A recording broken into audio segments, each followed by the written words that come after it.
Hi, you're on the Reddit Confessions channel. Today's story starts with spilled wine. On a white carpet. At 6:47 p.m. That was the exact moment I realized my life was about to split into before and after. It was a Tuesday. Just a regular, uneventful Tuesday, the kind you barely remember unless something goes terribly wrong. I'd gotten home early from work because my boss, bless his paranoid heart, thought I sounded emotionally off on a Zoom call. He told me to take the rest of the day for myself. I didn't argue. I never do. My name's Emory, 39, IT analyst, chronic apologizer. I alphabetize our spice rack and have a mini panic attack if I forget to charge the vacuum. I am, for lack of a better word, a professional pushover. Anyway, I walked in the door and immediately noticed it. Red wine, soaked deep into our white wool rug. The one I specifically asked not to be used when we hosted people because it wasn't party safe. The glass was still there, tipped over like it had just happened. And there she was, Reese, standing over it barefoot, wearing his shirt. Not mine. His. I didn't say a word. I didn't need to. She wasn't startled. She didn't scramble to explain or lie. She just slowly turned to me and said, "Emory, I need you to choose. Right here, right now." I laughed. I actually laughed, because I thought I'd walked into a scene she was rehearsing for one of her theater workshops. But then I saw the suitcase, the envelope on the table, the man's cologne in the air. This wasn't a monologue. "Stay and listen," she said. "Or walk away." Her voice didn't shake. She looked like she'd been preparing this moment, like she wanted witnesses, even if it was just me and that stupid, stained rug. And I, like the coward I am, just walked. Not because I was strong. Not because I wanted to make a statement. I walked because my knees were about to give out, and I didn't want her to see me fall. I drove for hours with no destination. My phone buzzed. I didn't check it. At some point, I pulled into a 24-hour laundromat parking lot and cried into a vending machine burrito. That's the part people don't talk about when someone betrays you. Not the yelling. Not the drama. It's the quiet collapse. The way your hands shake trying to open a snack you don't even want. Later, when I finally returned, she was gone. So were most of her clothes, her name on our bank account, and my place in her future. But here's the wild part. That wasn't even the worst of it. Because 3 days later, someone I'd never met knocked on my door. And what he told me made the wine stain seem like the cleanest part of my life. 3 days. That's how long I sat in that apartment. Not really eating. Not really sleeping, just existing in a fog of disbelief. I kept expecting Reese to come back, to walk in like it was all some bizarre social experiment. The wine stain on the carpet dried into something darker. I couldn't bring myself to clean it. It felt like the room's way of mourning with me. Then, at 7:13 p.m. on Friday, someone knocked on my door. I didn't answer right away. I hadn't showered. I looked like something the cat dragged in and forgot to care about. But the knock came again. Firm, steady, not the type of knock from a neighbor asking to borrow sugar.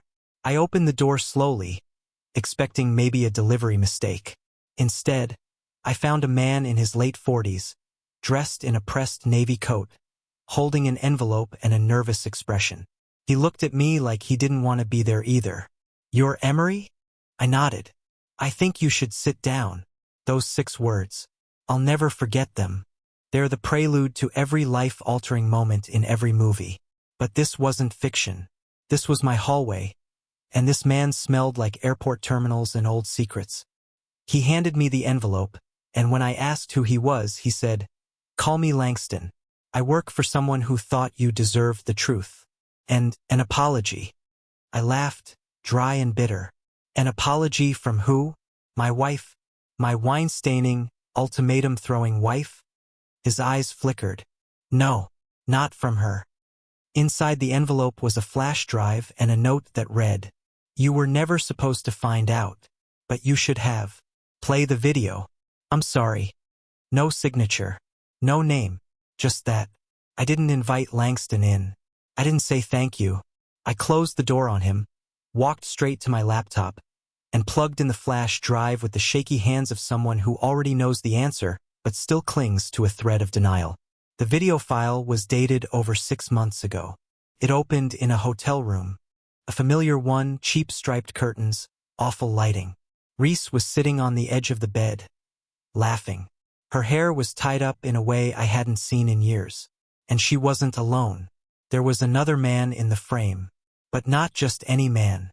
It was Greg, my best friend, my college roommate, the guy who toasted at our wedding and called her his sister-in-law by fate. I don't remember much of the next few minutes, only that the footage made it very clear they weren't in that room for conversation.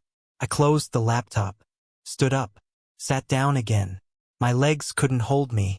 I felt like a prop in someone else's game. How long had it been going on?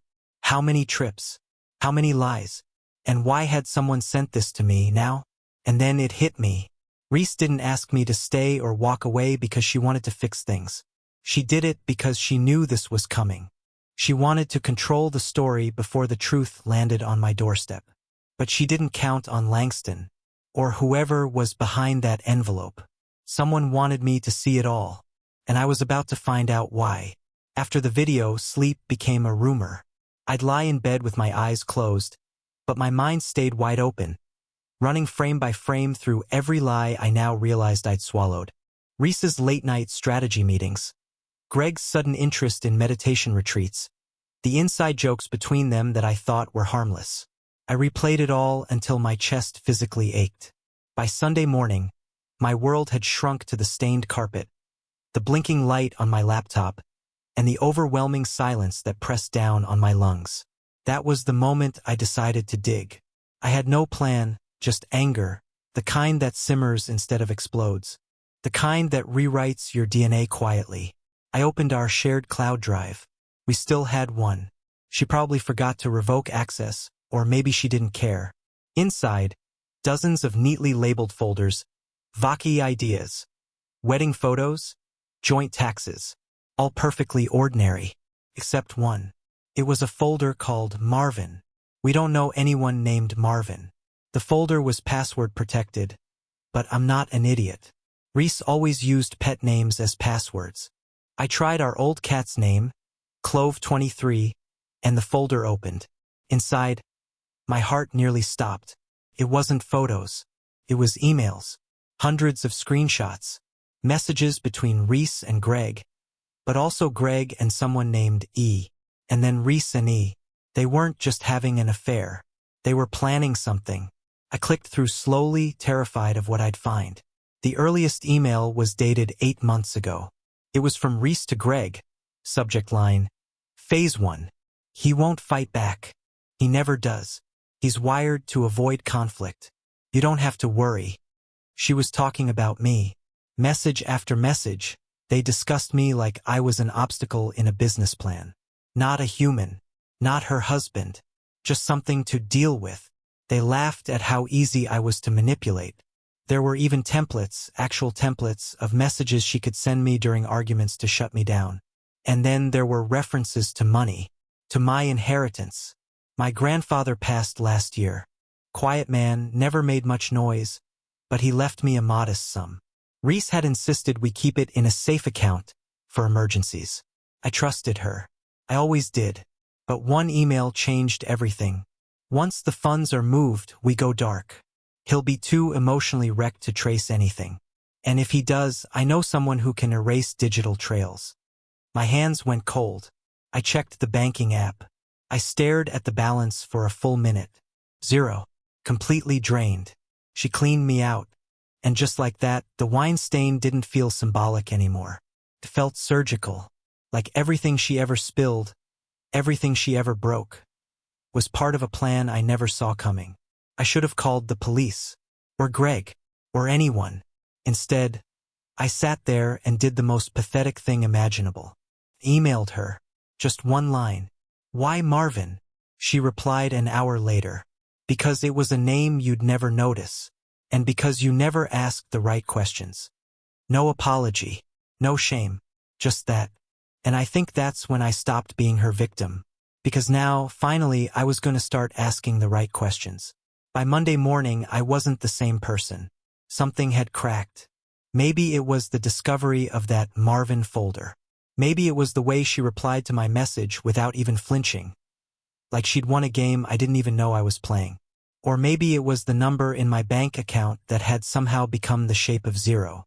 Either way, the man who once whispered apologies to potted plants for bumping into them was gone. I shaved.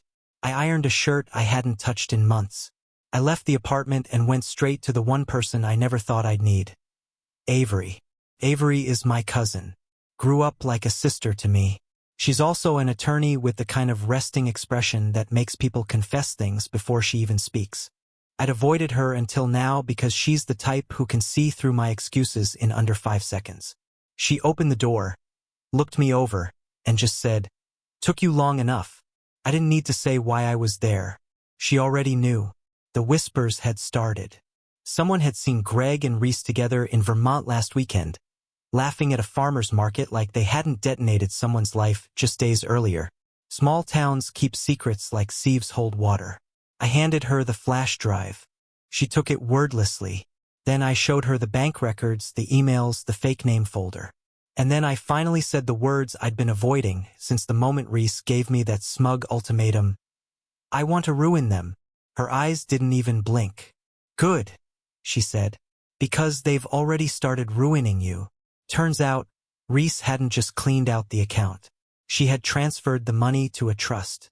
One with my name misspelled by a single letter, rendering it untraceable to me unless I noticed the error. That wasn't a slip-up. That was intentional. Avery started making calls. Meanwhile, I began digging into Greg. I didn't expect to find much. Greg was always private, always had an excuse for why he couldn't share his location or bring his mystery girlfriend around. But a LinkedIn post from 2 years ago led me to a startup he'd quietly invested in, a cryptoforensics consultancy. And guess who one of their silent partners was? Langston, the same man who showed up at my door with the flash drive. That's when I realized something else. That video wasn't sent out of pity. It was a warning. Someone inside their inner circle wanted me to know, either to sabotage them or because they felt guilty. But why now? Why not before she drained the account? Couldn't let it go. So I found the company's address and drove there. It was a 3-hour ride, and every second of it felt like I was rehearsing lines for a confrontation I didn't know how to have. When I arrived, I walked in expecting security to stop me. Instead, the receptionist just looked up and said, "Mr. Fennick is expecting you." Fennick. Langston's last name. I didn't even know that. He met me in a small glass conference room. No handshake. No fake pleasantries. Just that same tired, regretful expression. "You're not the first person she's done this to," he said, before I could even sit down. I froze. "What?" He nodded slowly. "Reese, she's not who you think she is. And you're not her only target. That folder you found? That's just the surface." I felt my stomach twist. "Why send me the video then?" Langston looked at me and said something I'll never forget. "Because the man she's with now, Greg, he's the one who taught her how to do it." I didn't drive home after Langston dropped that bomb on me. I didn't even leave the parking lot. I sat in my car for 2 hours staring at my reflection in the rearview mirror, wondering how many versions of me Reese had rehearsed this deception for. The grieving husband, the oblivious fool, the perfect mark. It turns out I wasn't just emotionally convenient, I was financially engineered. Langston gave me a manila folder before I left. Inside were documents, transcripts, screenshots, a playbook. A full breakdown of how Greg and Reese had run similar exit cons on at least 2 other people before me. But I wasn't just another target, I was the jackpot. The perfect mix of inheritance money, low self-esteem, and a desperate need to keep the peace. She probably knew I'd walk away before I'd raise my voice. She counted on that. But what shook me the most wasn't just the existence of the plan, it was how intimate it was. There were notes about my habits, my allergies, even my preferred brand of toothpaste. They knew me like a lab experiment. Reese had memorized my vulnerabilities and turned them into leverage. The sick part? I still couldn't believe it. I wanted it to be a mistake, a phase, a brainwashing, anything but the truth. But the truth didn't care about my feelings. Back at home, I decided I wasn't going to be passive anymore. I dug through our old files, physical ones, in our locked storage closet. I found receipts from hotels I'd never stayed at. I found a burner phone hidden in the lining of a suitcase she'd taken on a girls' retreat. And I found something else, something that made me physically recoil.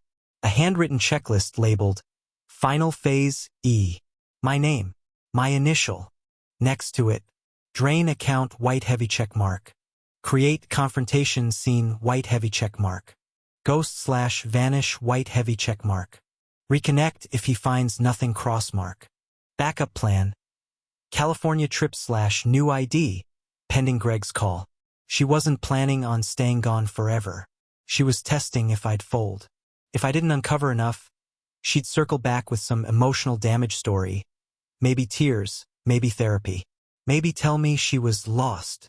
And I probably would have believed her. That's the part that makes me feel sickest.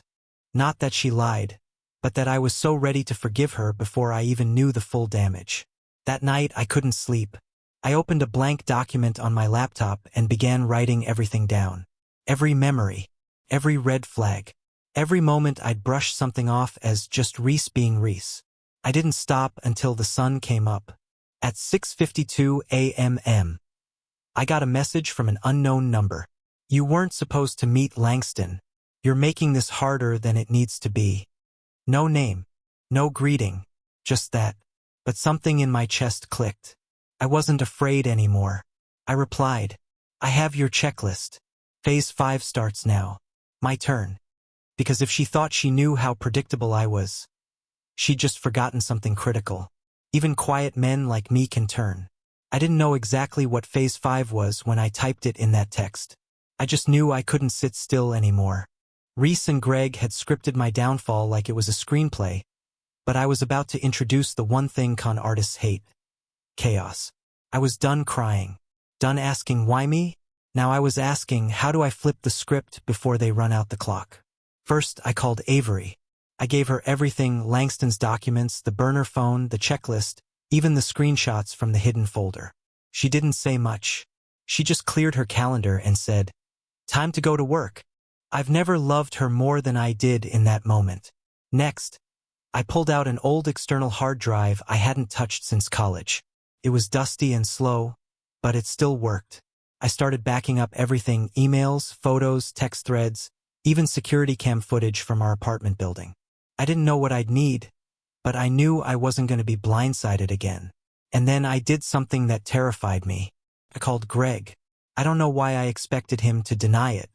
Maybe a part of me still hoped he'd pretend this was all some terrible misunderstanding. But he didn't even sound surprised to hear from me. Emory, he said with that same smug tone he always used when explaining things like I was too slow to understand them. I figured it was just a matter of time. I asked him one question. Why? He chuckled. Because you were easy. And because she wanted to see if she could pull it off. That line stayed with me like poison behind the ribs. She wanted to see? I repeated. Oh yeah, he said. This was her idea. I just helped her execute. I gave her the blueprint, she made it personal. That's what made it fun. He hung up. Just like that. I stared at my phone for a long time. Then I packed a bag and drove to my parents' cabin 2 hours north. They hadn't used it in months. No one would think to find me there. I needed silence, not to mope this time, but to plan. Langston had mentioned something in passing during our last conversation. Something I hadn't caught until now. He said I wasn't the first. That meant there were others. Victims. People like me. And if I could find them, I wouldn't just be a man trying to piece his life back together. I'd be a witness to something bigger. That night, I messaged Langston from a secure email. I'm not trying to be dramatic, but if you're ready to help me burn the blueprint, I need names. I need timelines. I need everything. He replied within an hour. Check your inbox tomorrow at 8 a.m. And Emory, be careful. Greg doesn't just play games. He buries people who ruin the illusion. I didn't sleep. I sat by the window with a baseball bat in my lap, my laptop glowing beside me, waiting for dawn like it was going to save me, because I was no longer just a man who got left behind. I was bait, and now they were going to see what happened when the bait bites back. At exactly 8 a.m. The email landed in my inbox. No subject line, no signature, just a zip file labeled Echoes. I hesitated before opening it, half convinced my laptop would explode into confetti and shame. But when I extracted the files, I realized I wasn't the only one who had been used, drained, and discarded. I was just the latest in a long list of well-calculated tragedies.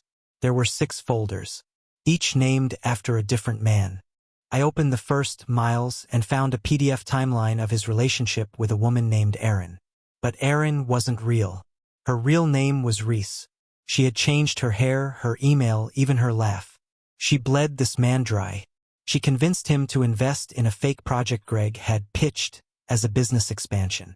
When Miles tried to push back, she ghosted him.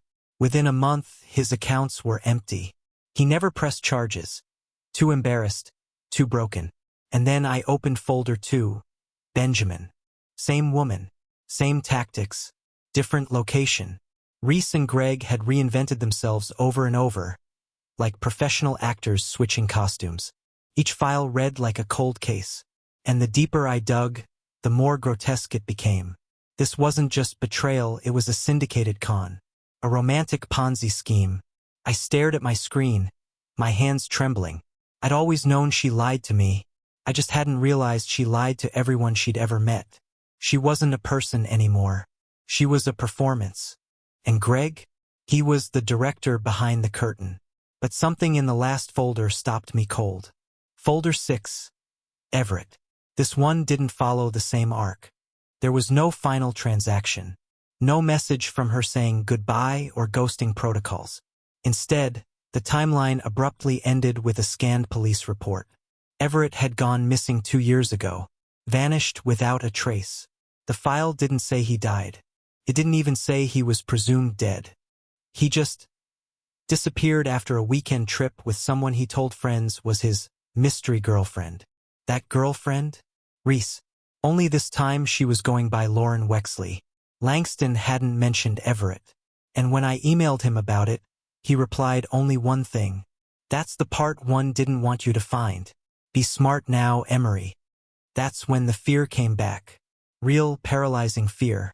Not the kind you feel when your partner cheats or empties your bank account, but the kind that lives in the back of your neck when you realize you might have been sleeping next to someone capable of far worse. I stepped outside the cabin to get air, but my legs wouldn't stop shaking. I wasn't just dealing with betrayal anymore. I was inside something much more dangerous. If Everett really vanished because he got too close, then what exactly was I walking into now? But I couldn't stop. Not after everything.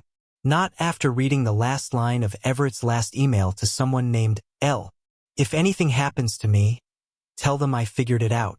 It's not love. It's a business. And they treat every man like inventory. My blood ran cold. They treated me like inventory. But not anymore. I shut the laptop, packed everything into a fireproof bag, and made one more call. To a name that showed up in almost every victim's file, but was never part of the scam. Tobias Carter. A journalist. The kind who doesn't scare easy. I didn't call him to tell my story. I called him to blow theirs up. Tobias Carter didn't respond right away. I assumed he ignored me like most journalists would. But 2 days later, I got a message that simply read, "I've been waiting for someone like you." Within hours, we were on a secure call. I didn't need to convince him, the files spoke for themselves.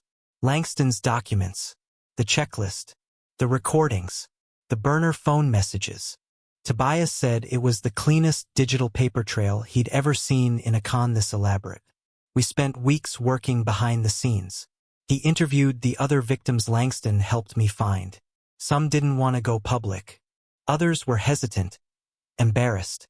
But the more people spoke up, the stronger the pattern became. Greg and Reese weren't just cheaters or scammers. They were career predators. Each story matched the next like puzzle pieces finally clicking into place. Tobias promised me the story would go live the moment his legal team cleared it. Until then, I waited, quietly, watching from the sidelines as if nothing was happening. Reese tried to contact me once more. She emailed me from a new account with the subject line, "You really think they'll believe you?" I didn't reply. I didn't have to. because when the article finally dropped, everyone believed me. The headline was brutal. The romance con duo. How two lovers built a decade-long empire of betrayal. Photos, emails, financial records, victim testimonies, Reese's many fake names, Greg's shell companies. It was all there. And then the dominoes started to fall. Authorities reopened Everett's missing person case. 2 other victims filed civil suits. Greg's business licenses were revoked. Reese vanished off social media. Her phone disconnected. Even the bank accounts they used were frozen under suspicion of fraud. They were no longer untouchable. But here's what really mattered. I got my name back. No longer the clueless husband. No longer the fool. People reached out from all over. Some to thank me for speaking up, others to share similar stories, even strangers who said the article helped them spot red flags in their own relationships. For the first time in a long time, I didn't feel like a cautionary tale. I felt like a survivor. Avery and I met up for lunch after it all went public. She raised a glass to me and said, "You didn't just tell your story. You ended theirs." I still have the wine stain on that carpet. I never cleaned it. I kept it as a reminder that sometimes the mess we're trying to hide is the very proof we need to face what's real. And now, I'm okay. Not healed, not perfect, but finally okay. If you've made it this far, thank you. That was the full story of how I got played until I turned the table. What moment in the story shocked you the most? Was it the checklist? The missing man? The fake identities? Let us know in the comments. We read everyone. And if you've ever been in a relationship that made you question everything, you're not alone. Don't forget to like, subscribe, and share this video. You're watching Reddit Confessions, where every story is a mirror.